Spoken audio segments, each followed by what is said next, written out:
मालिन आबत देख के कलियन कहे पुकार, फूले फूले चुन लिए कली हमारी बार। मित्रों, दोस्तों, नमस्कार। चलिए आज फिर संत कबीरदास जी का एक और दोहा जो जीवन के रहस्य को सुलझाता है, समझाता है,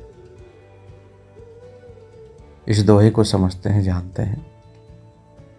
संत कबीरदास जी अपने इस दोहे में कहते हैं कि मृत्यु रूपी माली को आता देखकर अल्पवय जीव कहता है कि जो पुष्पित थे अर्थात पूर्ण विकसित हो चुके थे, उन्हें काल चुन ले गया। कल हमारी भी बारी आएगी, अन्य पुष्पों की तरह मुझे भी काल कवलित होना पड़ेगा। जीवन का सच्चाई तो यही है मित्रों कि जीवन इस धरा पे अंकुरित होता है। अंकुरित होने के उपरांत वो एक कली के रूप में प्रकट होता है, और कली जब पूर्ण पोषण के बाद खिल जाता है और अपने पूर्ण सौंदर्य में जब वो होता है, वो अपना पूर्ण सौंदर्य हमेशा के लिए नहीं रख पाता। वो धीरे धीरे ढलता जाता है और फिर कोई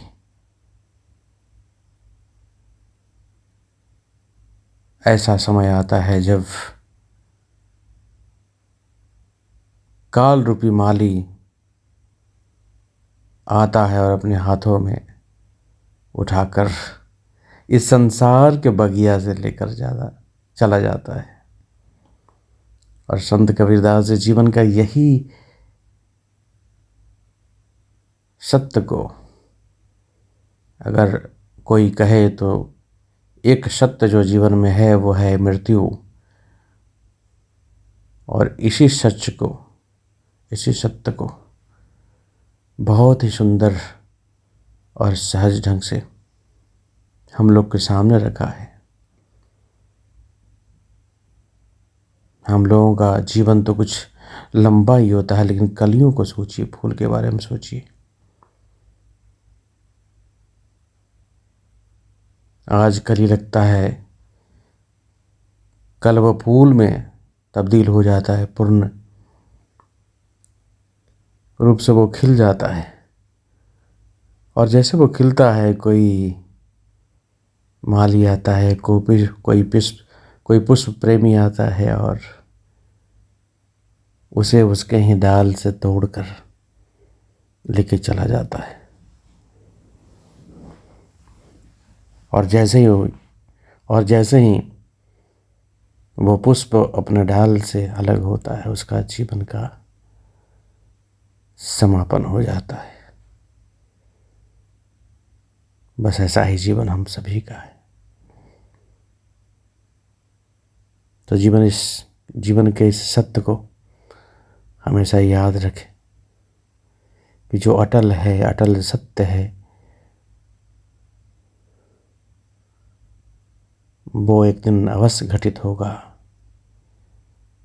और जब जो अवश्य घटित होने वाला है उसके लिए तैयार होना, उसके लिए प्रसन्न रहना, उसके लिए स्वागत की सामग्री और स्वागत का बोध रखना मन में अत्यंत आवश्यक है। मृत्यु से डर के भाव नहीं, बल्कि उसका ज्ञान होना, उसका सहस्य स्वीकार ना ही संसार के माया जाल और जो सबसे बड़ा डर है मृत्यु के डर से पार उतरना है। और मृत्यु के डर से पार उतरने के उपरांत ही मनुष्य वो पा पाता है जिसके लिए वो संसार में आया है। क्योंकि डर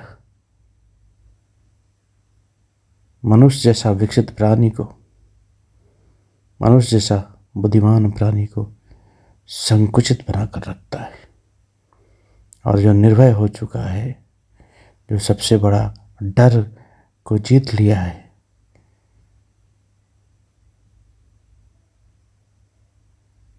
उसके लिए जीवन उत्सव और उत्साह से भरा हो जाता है। मित्रों, मैं अपनी वाणी को इन्हीं शब्दों के साथ विराम देता हूँ। फिर मिलता हूँ, तब तक के लिए नमस्कार। संत कबीरदास जी की जय। जय सिया राम।